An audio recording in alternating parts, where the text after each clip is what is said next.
Welcome to Ask an Austrian. I'm Dr. Jonathan Newman. I'm an associate professor of economics and finance at Bryan College, and I've got a list of questions here to go through, and I'll give it my best shot at answering them. Some of the questions were repeats of each other, or they're asking roughly the same thing, and so I tried to combine those. So we've got a good group of questions here. So the first one is from Tyler Frings. What are the core tenets of Austrian economics? And really the first thing that came to my mind as a distinction for the Austrian school is the particular method that we use. One thing that separates the Austrian school of thought from really all of the other schools of thought in economics is the method that we use. And so you might have heard the term praxeology, but really praxeology is just a term that means applying logical deduction to the action axiom. And the action axiom is just the definition of human action. Human action is purposeful behavior. It's using means to attain ends. And so we start from that starting point, and then we develop the rest of economic theory using logical deduction. So we talk about what are means and what are ends, and how can people try to attain their ends. And like one of the first laws that you'll get to by pursuing this line is the law of diminishing marginal utility, that an increase in your stock of means that you can accomplish more of your ends, but those ends must necessarily be less important to you compared to with a smaller stock of means. So that's the sort of the way that we progress through, starting with the action axiom.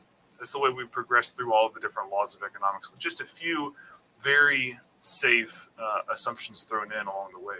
But if you look at the mainstream, if you look at like what happens in most schools and in most mainstream economic journals, the method is much different. They use mathematical models. They consider humans as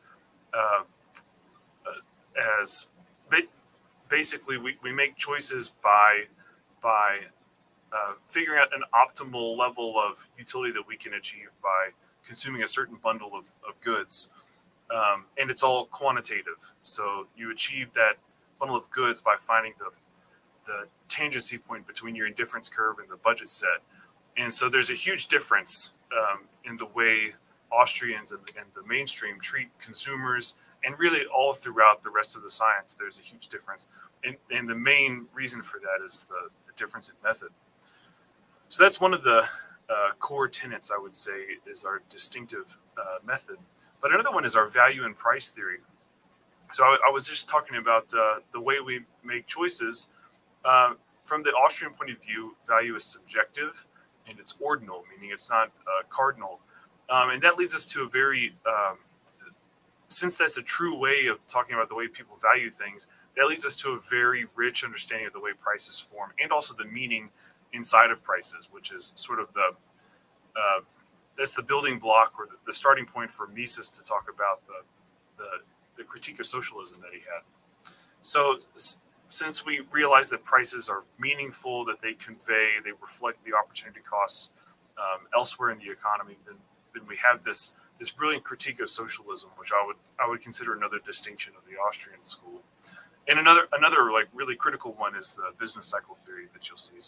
So I just listed out those few distinctions of the Austrian school as really what sets us apart from the rest. So it's the method, it's our value and price theory, as well as we place a special emphasis on the role of the entrepreneur, and also we have a very rich capital theory. So really everything we do is sort of unique, but it's hard to narrow it down to just a few core tenets.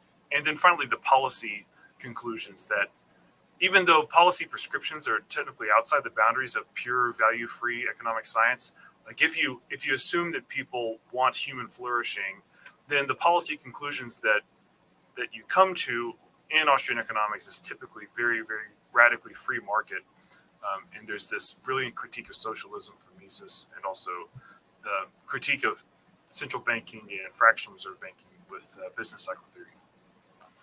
Next question comes from Barry Jackson. In economics, what stops companies from limiting supply of a good in order to achieve a higher price? I'm an Austrian and a libertarian, but this is a leftist point that I've always found puzzling. Like in the case of gas prices, why would a company not limit production in order to achieve a higher price from low supply? So somebody's been studying mainstream neoclassical monopoly theory. The answer to this is like what's stopping a company or somebody or just a person from limiting how much they produce and selling on the market so that they can charge a higher price? And the answer is nothing. Nothing stops people from doing that. And it's actually that conclusion that led Rothbard to totally turn over the mainstream or typical definitions of monopoly, and it actually caused him to differ with Mises on monopoly theory as well. So Rothbard noticed that there's really, you can't say that somebody is a monopoly simply because they restrict supply and then they increase price, because that applies to everybody. And if it applies to everybody, then that means it's a bad definition, because we like definitions to be able to say this is the thing and this isn't the thing. But if you have a definition that incorporates every single person in the economy, then it means that there's probably something wrong with your analysis. So Rothbard noted that there's nothing stopping anybody from doing this. So right now, I'm not working. This is just pleasure for me. It's leisure time for me to do this. So I stop working for a few days a week, a few hours every day, and the reason, and I'm able to charge a higher price for my labor because of that, as compared to the case where I'm working 24/7. So everybody is able to do this. What is limiting is consumer demand. What's limiting is consumer demand, and also the alternative uses for the factors of production that go into making the things that consumers want. So if consumers really want X, and you've got to channel factors of production over to making that X, then that's what's encouraging production over there. And that would cause production to be limited, or at least a profitable production to be limited in other places. So entrepreneurs are the ones who are deciding how are factors of production used in a way that's profitable and is therefore satisfying consumers. So that's what is guiding the use of resources in the market economy. Tim Weissung says, assuming just one large infusion of money into an economy, shouldn't prices level off at new higher levels as the new money to goods ratio is realized across all levels in an economy? In other words, as long as new money printing ceases, shouldn't inflation resolve itself after a while? And if not, what would drive a continued increase in prices? So this sort of depends on the banking system that is the assumption here. But if it's a full reserve banking system, and there's just and it's a gold standard, suppose there's a big discovery of new gold, and then there's no more gold discovery, so we just discover a certain amount, then this would you would have the price increases, you would have the Cantillon effects. There'd be a total revolution in prices throughout the economy. But you're right, it would come to a stop. There would be a stopping point. It wouldn't just keep increasing and increasing.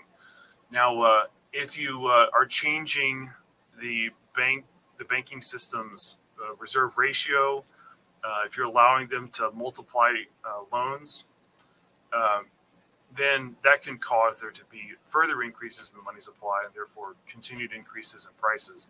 But just a one-off increase in the money supply, that doesn't lead to a continued increase in prices forever.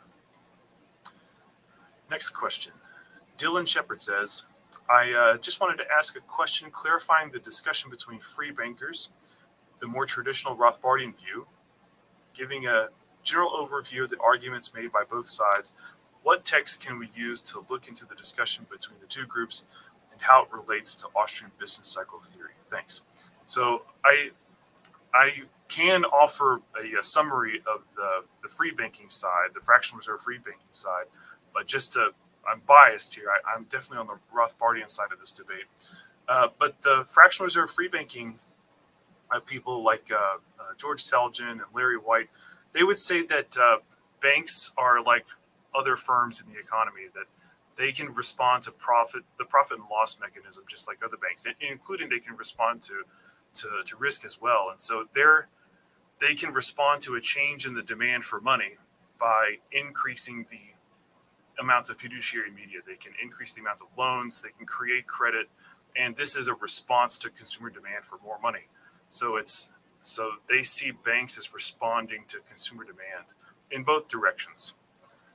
And so because banks are responding to consumer demand, and there's this profit and loss mechanism by which if one bank decides to lend out way too much, so they become way over leveraged, then there's this possibility that other banks would come in and try to redeem the deposits at the overextended bank that would put them out of business. So they see the banking system being set up this way as self-reinforcing and also responding to consumer demand or just general demand for money.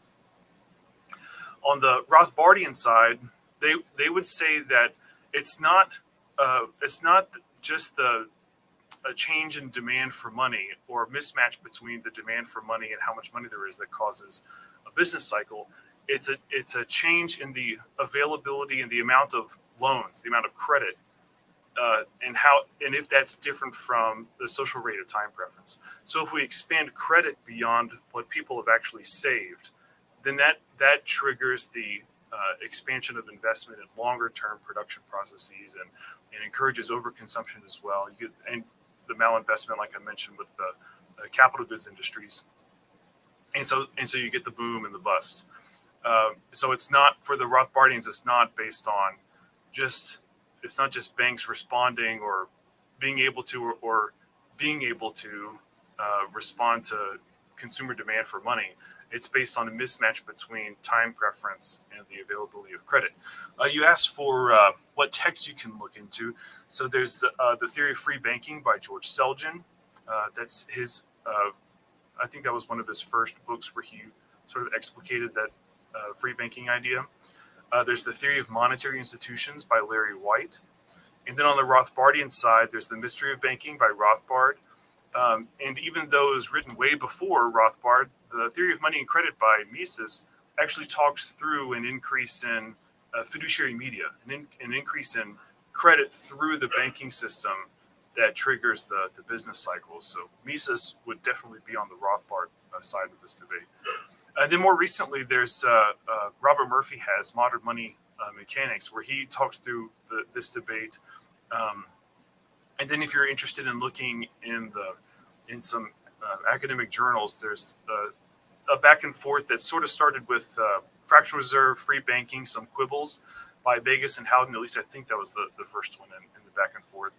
And so then you can sort of see from there, if you're smart with your Google Scholar searching, you can find lots of articles going back and forth. And then another great article by Laura Davidson. It's called Against Monetary Disequilibrium Theory and Fractional Reserve Free Banking. I think does a really good job of explaining some of the flaws in the fractional reserve free banking view. Her contention is that they're missing out on one of the components of the demand for money. They only focus on the other component. Sachin Patil says, if interest rates are artificially brought down, why is it that capital industries borrow? Consumer goods, along with consumers, will borrow when interest rates are down, don't they? Why is it that capital goods industries are more sensitive to interest rate changes? While explaining ABCT, what do you mean by capital consumption? And there's another question by hand that I'm going to read as well, but let me just quickly answer the capital consumption question.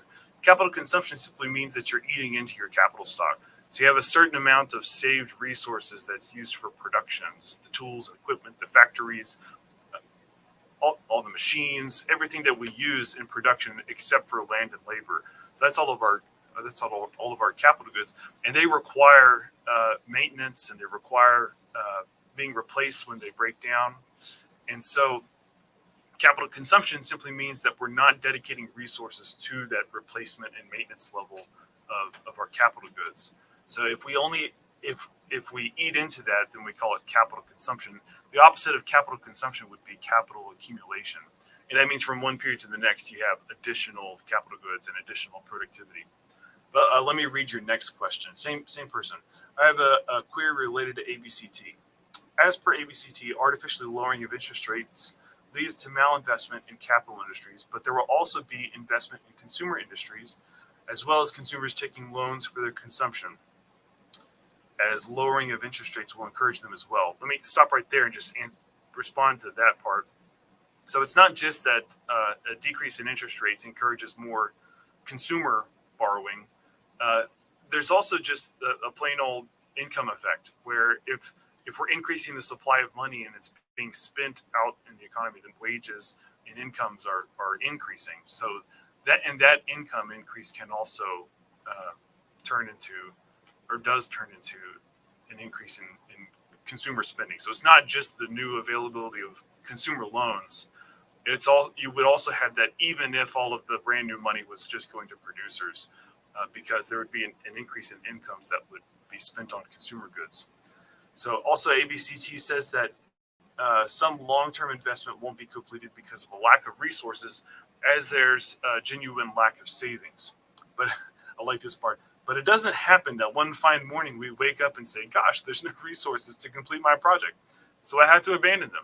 They will bid for those resources and look to complete their projects. So actually the answer to your question is actually in your question. So you say that they won't wake up one fine morning and say, gosh, there's no more resources. And then you say they will bid for those resources and look to complete their projects. But that does happen. So it does happen where we wake up one day. It doesn't have to be a fine morning. We at some point we realize that the capital goods that I need to create or to purchase to complete this production project that I've started is too expensive for me for this project to be completed profitably. So it's not like you're looking around in the economy and you don't see capital goods anywhere. What that looks like from the entrepreneur's perspective is that the capital goods are more expensive. The relative scarcity of all of those middle stage capital goods will cause them to be much more expensive than you anticipate. And typically the trigger event for this happening is the central bank is easing up on the credit. So there's some restriction of credit, either through the central bank or the banking system. And that's what causes everybody to reduce their demand. Like they just simply can't go out and purchase all of the capital goods to finish their production projects. And so sometimes it looks like that, where it's too expensive, not necessarily because a big change in price happened all of a sudden, but it's too expensive simply because I don't have sufficient credit now, or it's too expensive now for me to borrow to purchase those capital goods. Great question. Calvin Mignon, I think that's how you pronounce. Talk about some easy to understand points. We have been talking about some heavy stuff so far. Talk about some easy to understand points on why a central bank such as the Federal Reserve is harmful to the people and the economy, to a person that otherwise believes in a free market. So this is a good question. You do see a lot of economists like this, where they're generally free market, but then they make a big exception for the Fed. And so I think a good point here is simply to say that interest rates are a price, just like other prices are in the economy, and but they're actually more important than other prices. So interest rates are a part of all production. So all production and also all credit, all loan transactions. Interest rate is a part of that process. Interest rates are the price that borrowers and lenders pay each other. But they're also, interest rate also appears in production as well. So if you have this big government agency that is doing something to fiddle with interest rates, then it's really not that controversial to say that they would end up imposing the wrong interest rate, that interest rates would be too low sometimes, or interest rates would be too high, as opposed to if we just allow markets to prevail, where we just allow people to make decisions on their own, then we know that prices will clear the market. And we could say the same thing about the interest rate. So that's one, like if you're trying to convince somebody who knows some econ, why is the Federal Reserve harmful? All you have to say is that interest rates are an important price and that we shouldn't mess with them.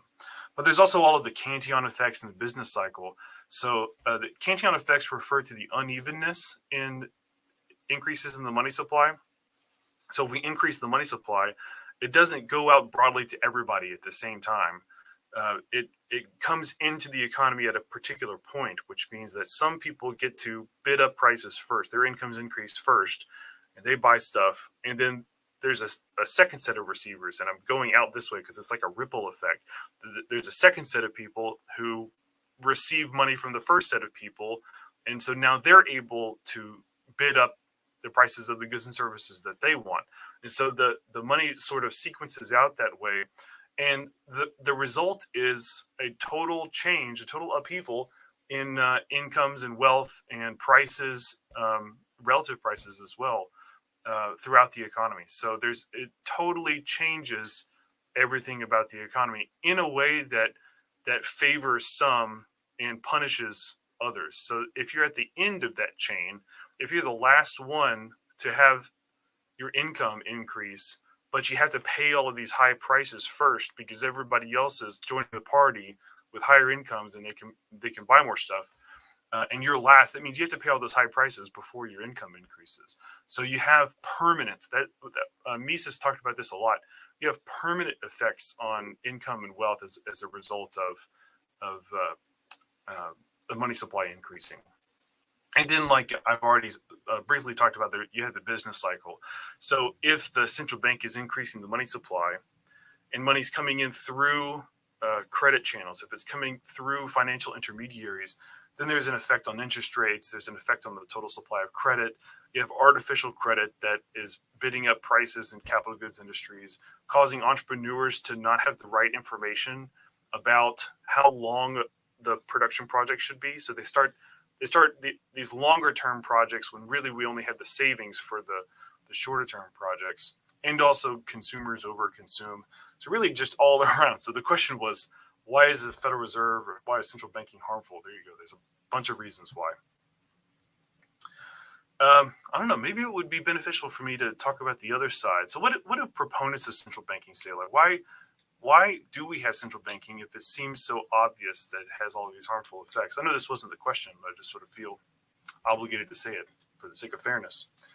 The proponents of central banking, at least early on, they had this idea that the needs of trade change seasonally. Like sometimes we would need a lot of money because there's a lot of trade going on, and then there are other times where we don't need as much money because there's less trade, less exchange going on. So the argument for central banking at the start was we needed, or at least an elastic currency where we can increase and decrease the supply of money, but that usually goes hand in hand with the central bank. It is that they said that we need an elastic currency so that we can meet the needs of trade in that way. But I mean, since then, that was like way back at the turn of the century. Since then, there have been other rationales for central banking, like it regulates the banking system. It can provide a backstop for banks. If they become overextended, like I mentioned, they can be a lender of last resort. They are the bank for the central government. So if you want a central government that's doing all sorts of things, and you want them to be able to borrow easily, then central banking is a good idea. But notice all of the ifs that I had to say before that. So that's what people who are proponents of central banking would say. The people who are against central banking, the Federal Reserve, say that those benefits are either wrong, like we don't want the federal government to be able to borrow as much as it wants, or we don't need an elastic currency. There's no reason for us to expand the money supply because the needs of trade have expanded. We already have something that can change when the needs of trade change, and that is prices. So prices can adjust up and down. We don't need the money supply to go to do this sort of thing with the rest of the economy. And so those people who are against central banking would also say not only are those benefits dubious, but there's all of these harmful effects, like I mentioned before. Next up, Richard Ashley. How can I explain to my Republican boomer parents that punitive tariffs are just another harmful government intervention like price controls or the minimum wage, which they are against, and that they have unintended consequences that outweigh any benefits? Well, if they're not convinced by the whole price controls analogies, or tax, so a tariff is just a tax. So if they don't see how tariffs is just another form of tax, maybe another line of argument that you could use with your parents would be to say that there's really no difference, or ask them if they would be willing to impose the same policies between states. So tariffs are taxes on imports that are coming across national boundaries. What if you just changed that to Alabama and Georgia, or between cities? So like, what if you just did Birmingham and Montgomery, so two cities in Alabama?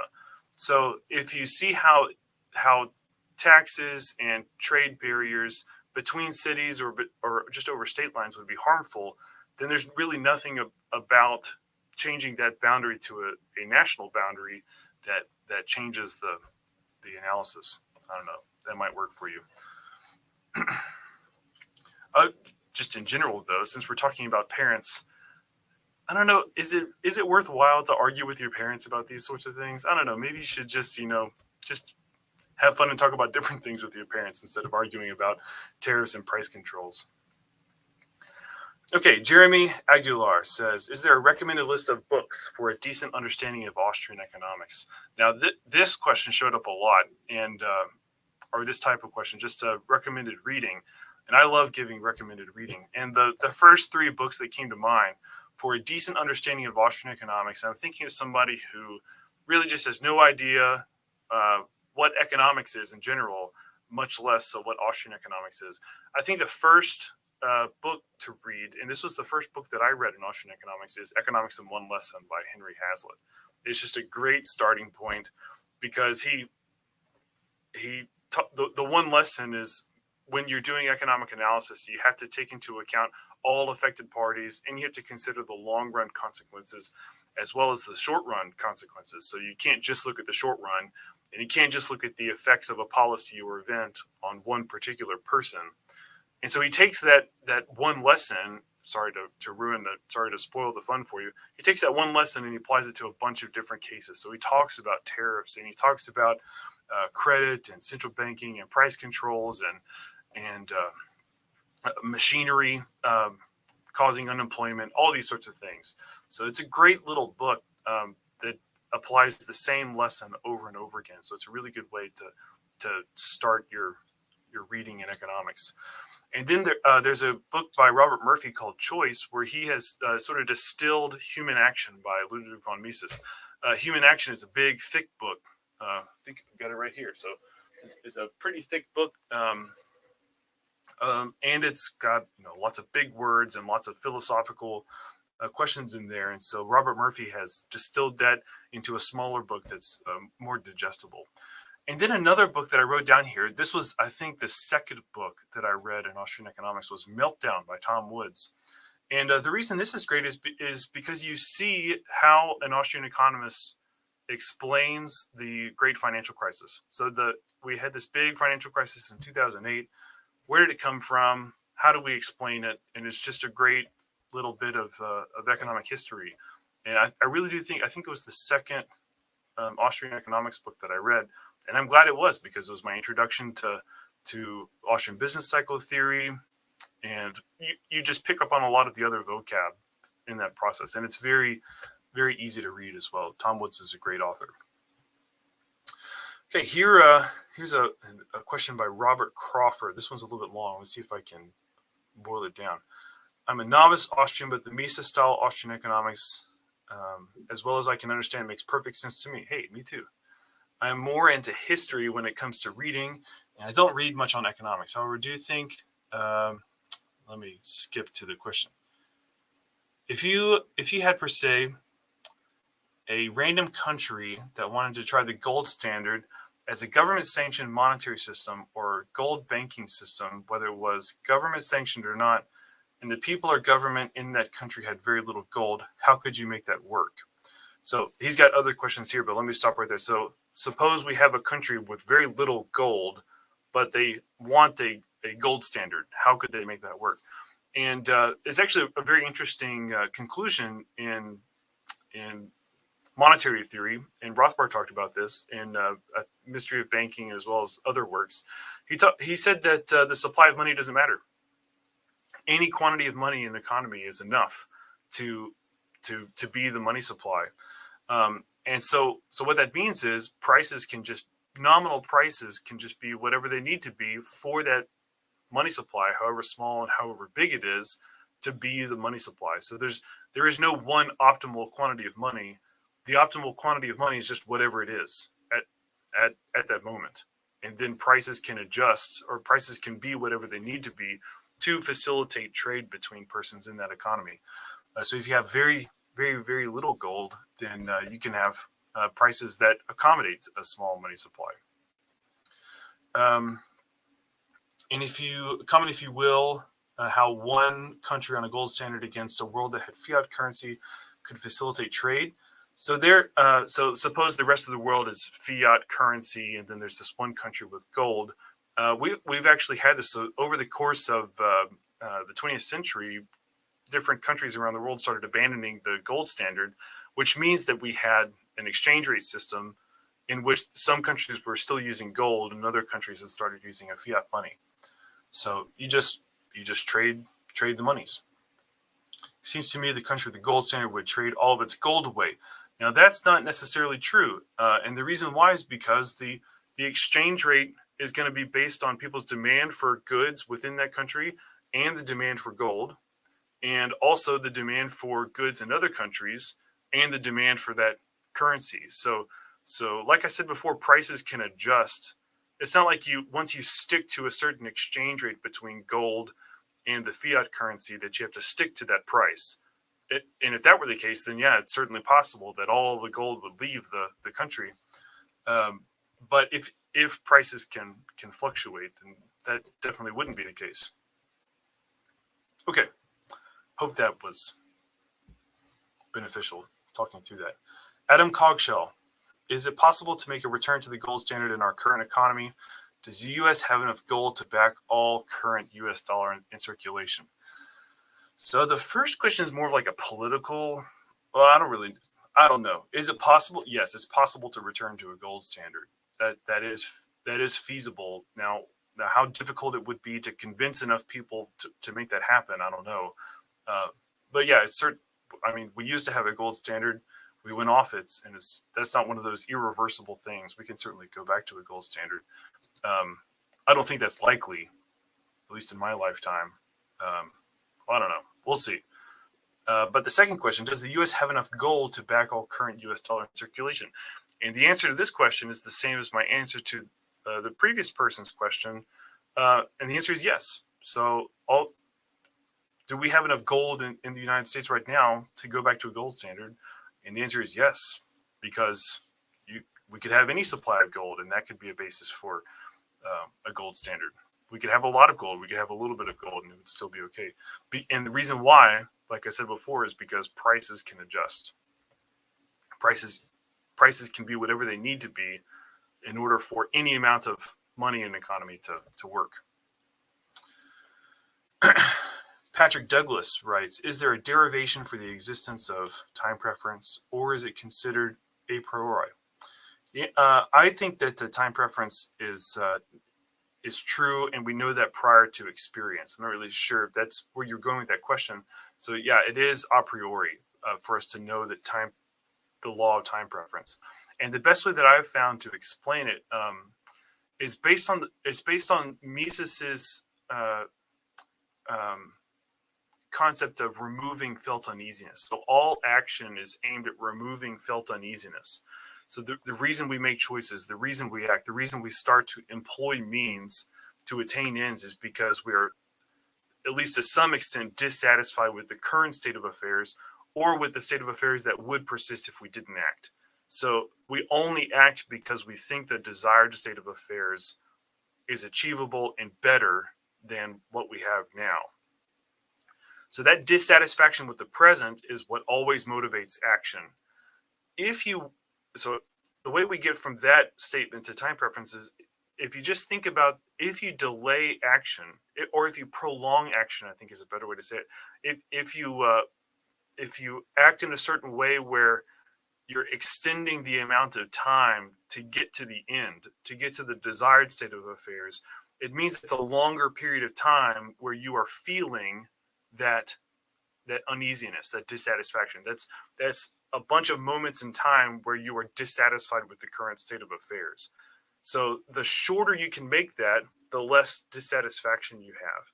The shorter amount of time that it takes for you to get from the start of the action to the desired state of affairs, the better, because that's less dissatisfaction in those intervening moments. And so I think because of that is time preference. So we just prefer to have the satisfaction sooner as opposed to later.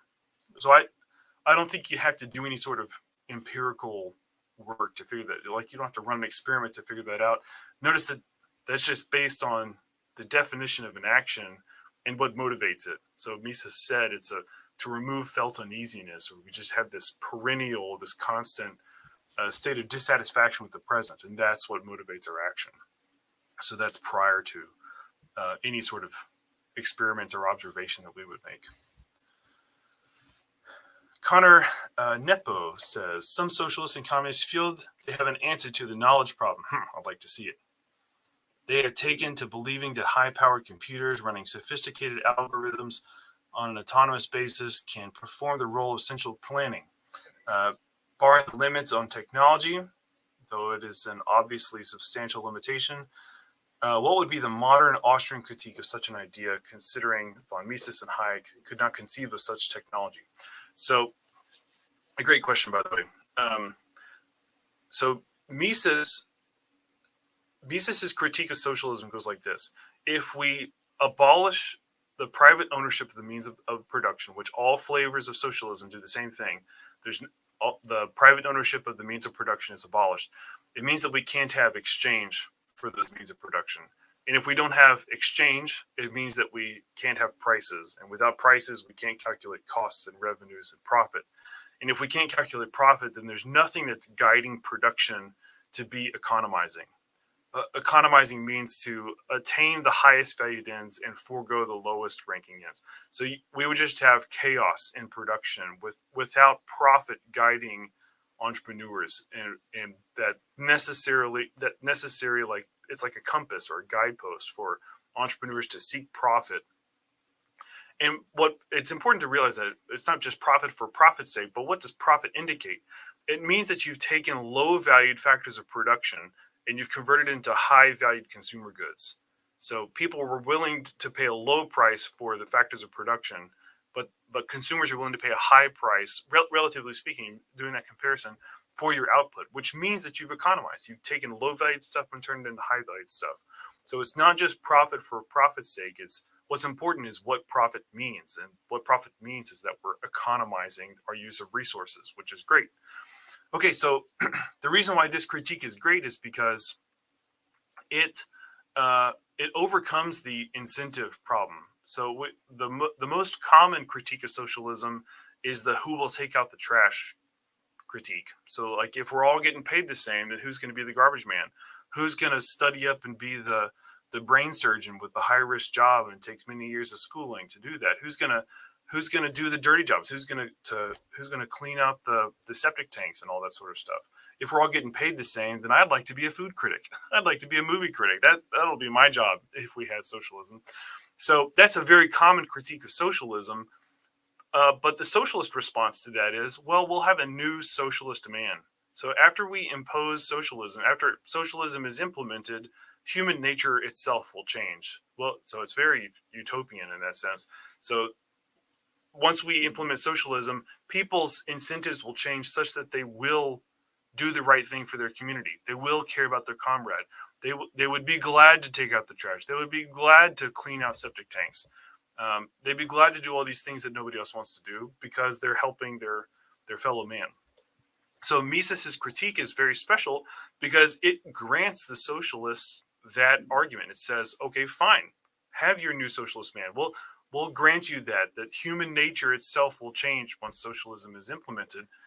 But Mises said that even if you have this society, you have this economy of angels, even if you have that, you still have this problem of not knowing what to produce, how to produce it, how long should production be, what capital goods should you use, what labor should you use in all these various production projects. And the only answer is, well, you need profit. You need the ability to calculate with money prices to figure that sort of stuff out. Okay, now to your exact questions. I just wanted to set up what is the critique of socialism. You said, so Mises and Hayek existed before big advances in computers, and you're right, they did. But a lot of socialists these days say, well, now that we have artificial intelligence and quantum computing is on the horizon, and there's these big increases in computing power, doesn't that mean that we can use computers to calculate the optimal allocation of resources and optimal production projects to pursue and all that sort of thing. And the answer is still no. Well, I don't know what Hayek would say, because Hayek's critique of socialism was based on the mismatch of knowledge, that a central planning board doesn't have all of the knowledge that exists at the decentralized fingertips of the economy, the man on the spot, as he said. But Mises's critique of socialism is different than Hayek's. Mises's critique was based on calculation, and it's not calculation in the form of you need enough computing power to do calculation. It's calculation in that you need cardinal numbers. Like you need numbers to be able to do it. In order to say that, like, we need to use this many engineers to design this irrigation system, and we need to use this much fertilizer on this plot of corn, you have to have cardinal numbers. Like, that's literally assigning a certain quantity of those laborers and that factor of production, and all capital goes all throughout the economy. You need cardinal numbers, and those cardinal numbers in a capitalist market economy system is figured out through cardinal numbers as well, which is the profit and loss calculation or anticipation. But if you suppose you use surveys or even like chips planted in people's heads, and you're trying to convert people's ordinal preferences to the decisions that you have to make in an economy for an economy to work, there's a mismatch. There's a fundamental mismatch. You have ordinal preferences on one hand, and then you have the cardinal numbers that you need to say, hey, you people go over there, and you people go over there, and you make this, and we'll use these raw materials to make that. So there's just a fundamental mismatch between the type of information you have. So that's one response. The second response is that you only see people's preferences in action. So even with the chip being implanted, or the really efficient survey method that they dream up, you still don't see what somebody prefers, apple or orange, until they actually have to make a choice between those two things. So what that means is even the giant supercomputer, they just don't have the information that's needed to make those economizing production choices. So it's not just a lack of computing power that's preventing socialism. It's a more fundamental problem than that, which is you need cardinal numbers, and you also need for people to demonstrate their preference in action by actually making a choice. You can't rely on people's self-reported preferences. You can't rely on somebody just saying, oh, I like this movie over that movie, because we don't actually know their preference objectively until they have to make a choice. So, great question. Jason Kelly, I think I have time for one more maybe. Jason Kelly asks, in the theory of money and credit, Mises emphasized that money is not a measure of value or price index. He called these ideas entirely fallacious and unscientific. What did he mean, and how does this principle fit with the concept of economic calculation as laid out in Mises's famous Demolition of Socialism? Great question. So if we're going to say that we need economic calculation for production to be economized, for production to make sense and be guided in a market economy, then why would Mises say that we can't use money to measure, to make a price index? And the answer is actually a pretty easy answer. Money is a unit of account that we can use to add up costs and revenues. So we can, if you imagine a producer, they have some inputs in their production process, and then they have some outputs. So they pay for their inputs. They pay their workers. They pay the landowners. They pay the all of the owners of the factors of production, including raw materials and other inputs in production. They pay a price for all of those things, and you can count all of that up. You can count up all of the money that is spent on those factors of production, and you get total costs. Like there's no apples and oranges problem there. You can just count up all of the money spent on all of those inputs and get total costs. On the other side of the firm, they're selling output to consumers, and they can count up all of the revenues received by selling that output. So like we made a $10 sale here, a $10 sale there, added up, that's $20 of revenue. So then you have two numbers that you can compare. You have total revenue and total costs. So they're commensurable. The units are the same. So that's what we mean by money being a unit of account, where we can do economic calculation. We can calculate profit. We can't do that with prices, though. So money is a unit of account, but prices are not a unit of account, which sounds sort of weird. But if you think about what a price is, it's an exchange ratio. So when you go to the grocery store and you spend $1 or $2 on a dozen eggs, that's $2 per dozen eggs. So that's the ratio, $2 per dozen eggs. And then you go to the next aisle over and you buy a loaf of bread. That's $3 for the loaf of bread. That's another ratio. There's no way to add those up. There's no way to. You can't make an average price based on those two prices, because one is $2 per dozen eggs and the other one is $3 per loaf of bread. They're incommensurable. There's not a common unit there. So that's why Mises said that you can't come up with a price index. You can't use money as to make a price index that way, because prices themselves are incommensurable. But you can add up all of the money spent on all of the factors of production and all of the money spent by consumers on your output and compare those. So that is a common unit. The money spent on those things is common, but the price that's paid for a dozen eggs and the price that's paid for a loaf of bread, just, you can't match it up. All right, well, I think I'm out of time. So thank you so much for joining me. I hope this was enlightening. I hope you enjoyed it. And I look forward to hearing other Austrian economists on this series. Thanks.